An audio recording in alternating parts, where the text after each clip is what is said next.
पढ़ें, मुल्क के लिए काम करें। सभी सांसदों के लिए, हम सभी जनप्रतिनिधियों के लिए वंदे मातरम के ऋण स्वीकार करने का ये पावन पर्व है।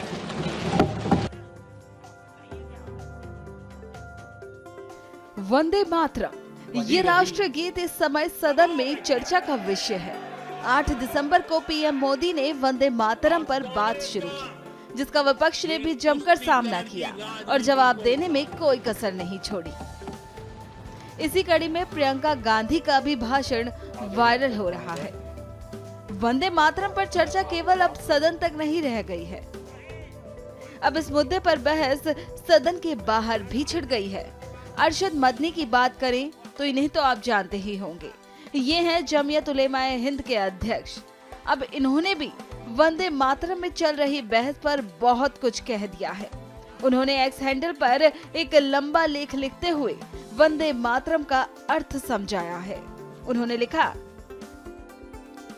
हमें किसी के वंदे मातरम पढ़ने या गाने पर आपत्ति नहीं है, लेकिन मुसलमान केवल एक अल्लाह की इबादत करता है और अपनी इबादत में अल्लाह के सिवा किसी दूसरे को शामिल नहीं कर सकता। और वंदे मातरम का अनुवाद शिर्क से संबंधित मान्यताओं पर आधारित है। इसके 4 श्लोकों में देश को देवता मानकर दुर्गा माता से तुलना की गई है और पूजा के शब्दों का प्रयोग हुआ है। साथ ही माँ मैं तेरी पूजा करता हूँ, यही वंदे मातरम का अर्थ है।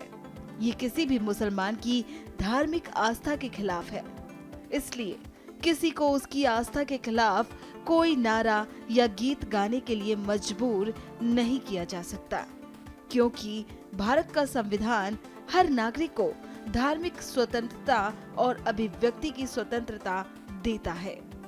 वतन से प्रेम करना अलग बात है, उसकी पूजा करना अलग बात है। मुसलमानों की देशभक्ति के लिए किसी के प्रमाण पत्र की आवश्यकता नहीं है। स्वतंत्रता संग्राम में उनकी कुर्बानियां इतिहास के सुनहरे पन्नों में दर्ज है। हम एक खुदा को मानने वाले हैं, अल्लाह के सिवा न किसी को पूजनीय मानते हैं और न किसी के आगे सजदा करते हैं।